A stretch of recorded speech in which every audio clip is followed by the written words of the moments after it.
I swear I missed the Saturday chill, but now I'm grown, gotta pay bills. I used to play in late stationery, now it's hard to stay still. Using all my time to climb the A-mill. Lucky Charms was my 8 a.m. meal. Or cinnamon toast, honey nut smacks and Cheerios was filling my bowl. Eyes glued to the telly, it was Ed and Eddie. But can you lower your voice, cause I'm missing my show. Look, waking up to some homemade food. Yu-Gi-Oh! At 11, Beyblade at noon. Hit the Mario Kart when I had GameCube. Got me feeling like a chemist by the time it was 2. Mix up the cereal, textures are critical. For its taste to be right at its pinnacle. Watching Hey Arnold and Dragon Ball Z. Watch me shine with my Pebbles Fruity. What's up, everybody? It's your man, Random Man. It's Saturday, which means it's time for Saturday Morning Cartoons and Cereal. Season 5. It is season 5, everybody. And once again, if you're already a subscriber, thank you for coming back for another season. But if you're new, welcome. And if you're new, make sure you hit that subscribe button so you can know when to get your bowl of cereal and watch your favorite cartoon. Today's going to be a really fun episode because we're talking about my favorite topic of cartoons, period. When you think about great cartoons, you think about kids because kids usually make great cartoons funny. But I said, if I'm going to talk about kids and cartoons, I got to have somebody that's equally amazing. So I went and scoured the earth. Once again, you know I didn't scour anywhere, but I went and scoured the internet. I searched long, far, and wide, and I found somebody that's not only going to give me a tale of two cities, but they're going to give me a tale of two spoons. Hi, it's your man, Random Man, and I am pleased and honored to have the enigmatic, songstress, soulful Jennifair! And applause. Hello. It's Jen. Thanks for having me. She's got a Chicago Girls Do It Better shirt. Because that's true. But Okay. I'm guessing Tale of Two Cities, Chi-Town, New York. Yes, Chi-Town, New York. Moved out here 4 years ago. Okay. And here we are. Having Cinnamon Toast Crunch. I can't wait. Yeah, we're going to have some fun. On the other side of this, we'll be sitting down because who eats cereal standing up? Right. Nothing against you people that don't like to sit. Or people who ain't got no chairs in their house, but that's a whole nother side. Whole nother situation. We want to thank you for watching, though. Thank you for watching, though. And standing up and watching it. Yeah. Appreciate you. Your dedication is amazing. What's up, everybody? It's your man, Random Man. Definitely amazing.com. Season 5. Jennifair. Not Jennifer. Not Jennifer. Not Jennifer Lucy. So get it right. Get it right. Get it right. Get it tight. Get it right. You know, that's the only part of that song I like. I think that's the only part anybody can do. Get it right. Get it tight. Get it right. So, I'm here with someone who is like killing it on the internet right now. Like everybody. Thank you, man. Everybody that I know has somehow, some way, hit me to your music, and Okay, I'm appreciative. It's funny because I sit there and I'm like, okay, I got it. Like I'm very familiar, guys. You didn't see me post like her videos on that. People are just like, yo, you know what we need to get. I don't know why we keep doing that very raspy voice when we talk about people, but I'm guessing that's how most of my other fans sound. Yeah. Hey, look, man, you know what we need to get. We find out we got the demographic of dudes that still drink muscatel Yes. and Valentine Ale. Hey, Red, how you doing, baby? Logic's in the house in season 5 still, so. But yeah, so people kept saying, yeah, you gotta get Jennifair, and I'm like, I want to get Jennifair. I just don't know what show we're gonna get her on. And then it just hit me. I was like, I think you said something in one of your lives. You were talking to someone, and they asked you something about cartoon. They asked you something about a cartoon. No, I love cartoons. And your response to it literally made the light bulb come on. I was like, I got it. And I want you to come back on Lyricist Chronicles. We have another show where we can talk about your lyrics and break down that stuff. Oh, for sure. That's all cool. Right. But today we're gonna have fun. We're gonna eat some cereal. I'm here for it. You have the most requested cereal on our show. Period. Cinnamon Toast Crunch has been on the show. King of the cereals right It's now. the best. That and a close runner-up is Captain Crunch. Okay. Yes. Yeah. Captain Crunch has been on our show a lot. We're talking about kid cartoons. Yes. How familiar are you with kids and cartoons? So when you say kids and cartoons, do you mean like just cartoons and then there may be like 1 or 2 characters, or are you talking about like Rugrats? I'm talking and, about like, everything Hey that Arnold involves and, like, kids. Okay, So well if then you- I'm very. Okay, cool. I don't know about like 2010 and like beyond. Okay. These new kid shows. Okay. I'm not too familiar. Okay. You might be missing out some stuff. But I There's- may be. There's some stuff. Yeah. There's some stuff. There's like the Steve But Universe. then I may and- still know. Because you know I have nephews, I have nieces. Okay. Yeah. So very familiar. So I'm gonna talk about some classics for me. Okay. But I'm definitely gonna ask you what are some of your favorites and whatnot. Okay. But before we even get to any of my favorites, I gotta give a big shout out to one particular cartoon in particular. Doc McStuffins. Doc McStuffins Yes. is culture to the max because there's no like little girls pretty much get to embody themselves in a nurse. No, not a nurse, in a doctor. Yeah. I mean, That's awesome. my nieces love her. yeah, Doc McStuffins does a lot. I mean, and she saves stuffed animals' lives and teaches lessons. This is what we need on TV, people. But back in my good day, as if I'm really old, I'm terribly old. 32 is old. In my day, Bobby's World was the man. My Bobby's man World? Bobby. That was good. Bobby's World. Don't you know? That was a good one. Was Bobby's mom Canadian? I think she was Canadian because It had to be 'cause of she's her based accent. off Howie Mandel's Howie, family so- in there. Okay, yeah. Don't you know? It's not what it's about, and all that good stuff. Bobby, the things that made Bobby World great to me. I don't know how you feel about this, but the thing that made Bobby's World great to me is that I was a kid with a wild imagination. So Bobby's World was me. Okay. In a white kid with a giant head body. Yeah. Later on, I eventually got a black kid with a giant head, and that was Wayne Head. But Wayne Head didn't hold a candle to Bobby's World. Okay. All right. And then Bobby lived the life that I live. He had an older brother that picked on him. I have an older brother that despised me. We're 7 years apart, so you can tell how that dynamic was. And then a really caring mom. Don't you know, Bobby? Don't you know? But I love Bobby's World, especially the intro. Remember that intro? With the It big was- wheel? yeah, it was With the big wheel, yeah. and then it's psychedelic. Made me wonder if Bobby's imagination is people getting high. Just think about it for a second. That could just be Howie Mandel. Because there's a lot of stuff going on. That intro is very psychedelic. That could be just Howie Mandel. Because Howie Mandel is hilarious. if you've seen his comedy, I swear, out there. he is about 3 pills from Ritalin. Oh my goodness. 3 pills. Howie, we love you. Howie, come on the show, though. What's a classic kid cartoon or kid character from a cartoon that you remember? I mean, I think I said earlier, Rugrats. Rugrats, like, yes. That's what I feel like. What you talking as far as like imagination, like Tommy and all of them were like. Tommy was like the adventurous, like kid with the like big imagination, and then you had like one kid with like representing like different personalities. Like Chucky was the scaredy cat, had to be brave at certain points, and then Phil and Lil were like the yin and yang, like.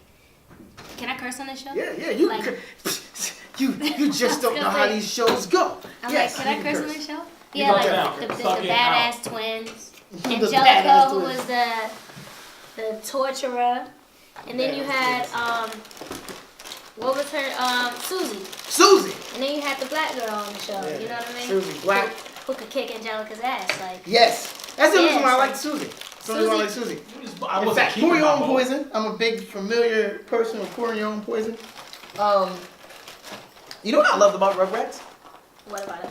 The fact that no matter how much they tried to keep those babies inside that little playpen, I'm pouring a Hey. lot. yeah, Don't Go judge ham. me. Go ham. Don't judge me. just so Like you half know, the box the goes. box. Just so you know, the rest of the box goes with you. Hey, We do it's that.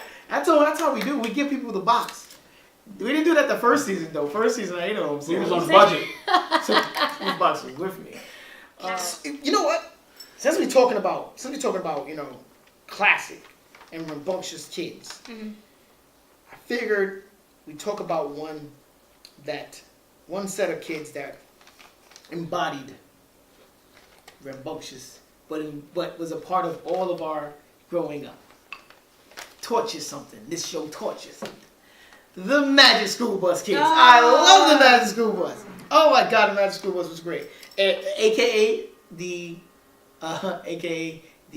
Captain Planet kids. Because we all know that's who those kids really are. They turned into the Captain Planet. You think so? Yeah, I like Magic School Bus. I thought that was dope. Was that that was a PBS show? Mm-hmm. Okay. That was when PBS was popping too. Mm-hmm. Did you watch Arthur? Mm-hmm. Okay. Arthur with his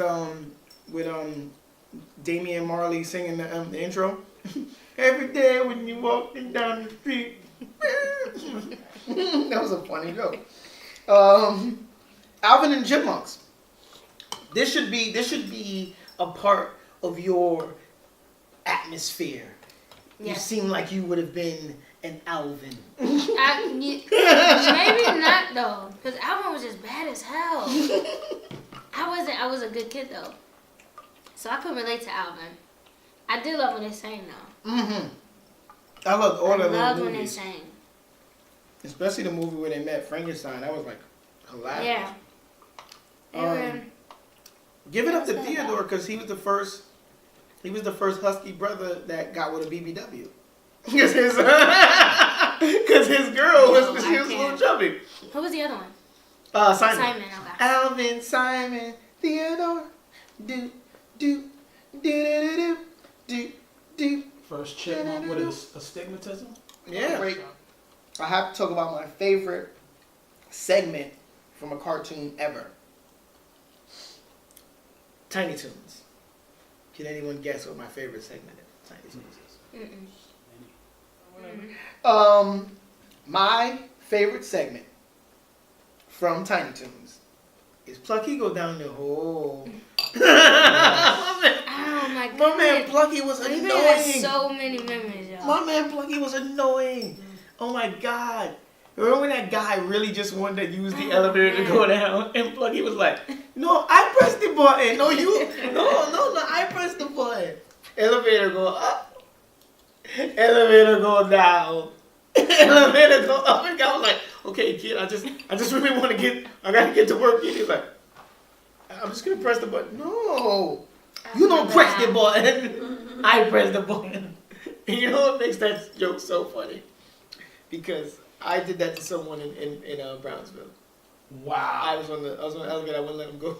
Oh my First goodness. off, shout out to you pulling this off in Brownsville and still Guys. living. I was 4. They wasn't gonna do That anything. means what? Wait, would Animaniacs be considered? Yes, Yes. definitely. They were definitely Hello, nurse. Hello, nurse. Yeah, yo. Yeah, you know why that joke can't be used now anymore? Because now that would be sexual harassment. Mm-hmm. Hello, nurse. Lock them up. Lock them up. Unless you're in the hospital. Yes, unless you're in the Then hospital. if you're in the hospital, like, Then it hello, nurse, Nurse? dying, Dying. need more drugs.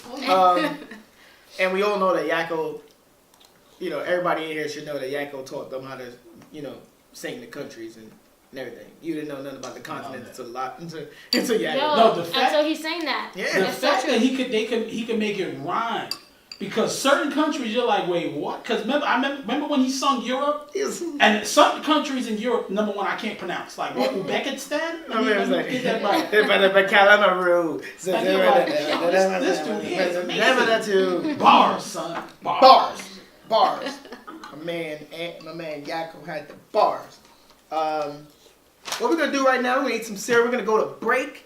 When we come back from break, people, we are gonna talk the talk and not walk because we're not getting up. We're gonna talk the talk with Jennifair about a tale of two cities.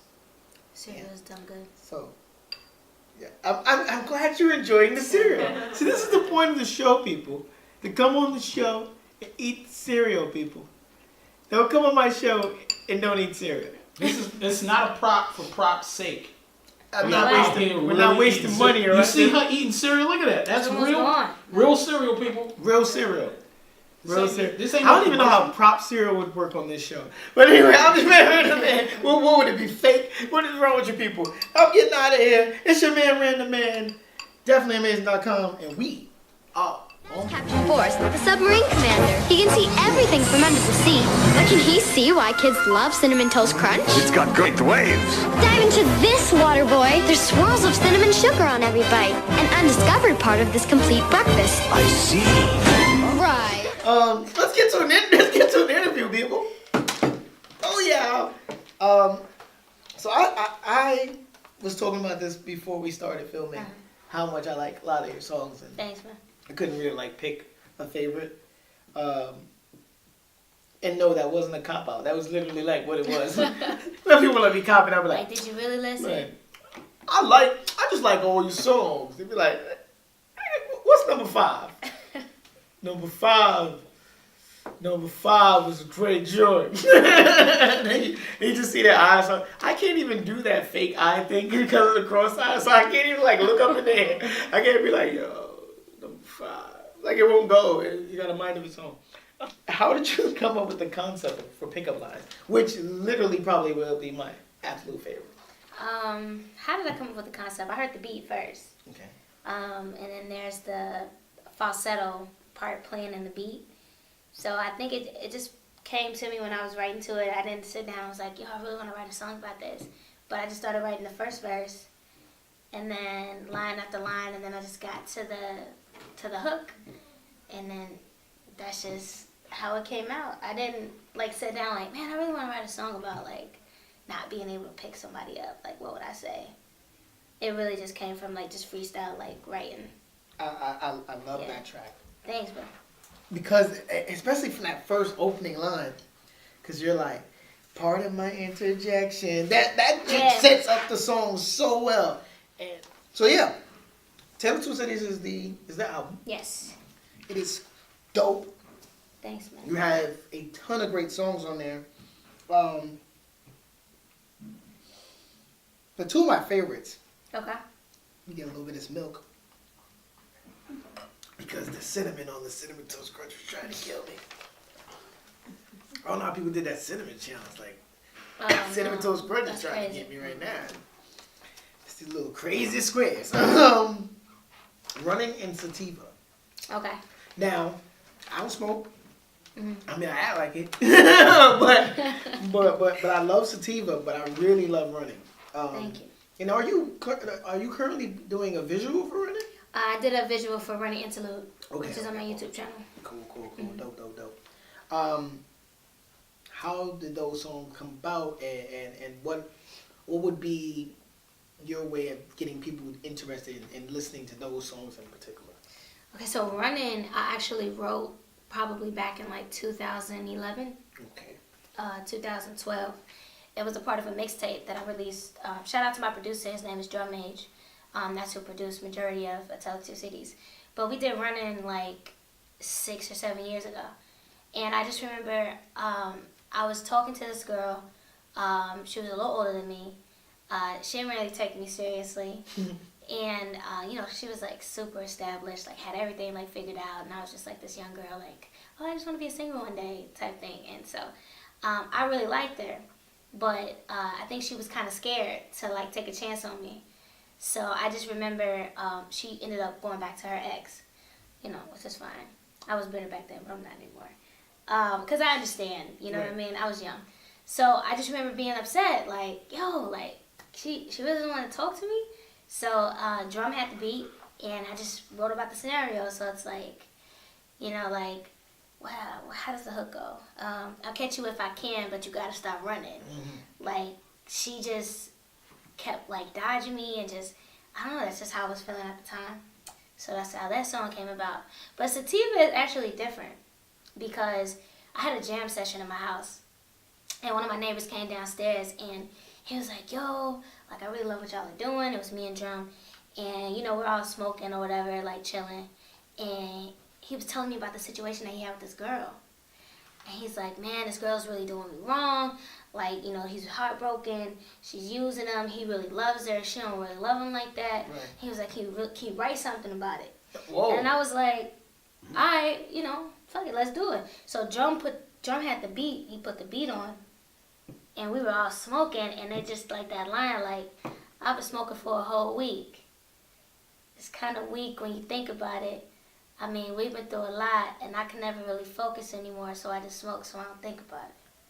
Like, and then I just kept, like, going with, like, the things that he was telling me, and by the end of it, we just had that. But the craziest thing ever is that I went through a breakup, like, 2-3 years later, and the song ended up being my life. Wow. Ended up being my life, where I'm like, how the hell did this happen? How did I, like, foresee or, like, foreshadow or whatever you call it to some now it's my life. How did this happen to me? Art imitates life, you know all the time. That's just how it goes. So that's the craziest story about Sativa. I love it. You heard me say this about you earlier. Because I do think, when I think of the word enigmatic, I always think of, like, people who, like, just their personality comes through the room before they come through the room. Okay. That's you. Oh, in a nutshell. So you could have been anything with this kind of enigmatic personality. Why music? I mean, it's in my family. It's in my blood. Growing up, my father, you know, even in his, you know, early years of, you know, he always wanted to be a singer too. He just ended up having to take a different route because he had kids, he had a family, right. You know, different things. And my aunt, my grandmother, and everyone on his side are all musicians and singers. And so I've been singing since I was a little girl. They put me in piano classes when I was younger. I don't know how to play now because, you know, the classes stopped. But I used to take, like, piano classes. They put me in ballet, tap. I was in, like, a bunch of different things with the arts. And I grew up listening to, like, all kinds of music, which I'm still the same way. Like, I'll listen to any genre of music. I've always pictured myself, like, on stages and performing for, you know, stadiums of people and just putting my music out there and just being able to have people connect with me that way, you know.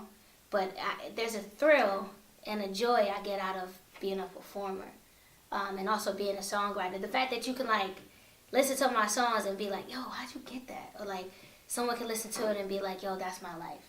Or, you know, you really made me feel something with me. Like, people crying in the audience for something that I wrote. So I've just always, that's my passion. That's what I always wanted to be. What's next for you for this year? What you got so much stuff going on, and then just more visuals. We got Running Interlude that's out. We got With Me that's online too. Working on a video for Come and Get It. So that's coming soon. Shout out to Invisible Imagery Films because that's who's been doing all my visuals. Sitcom and Felicia, they're amazing.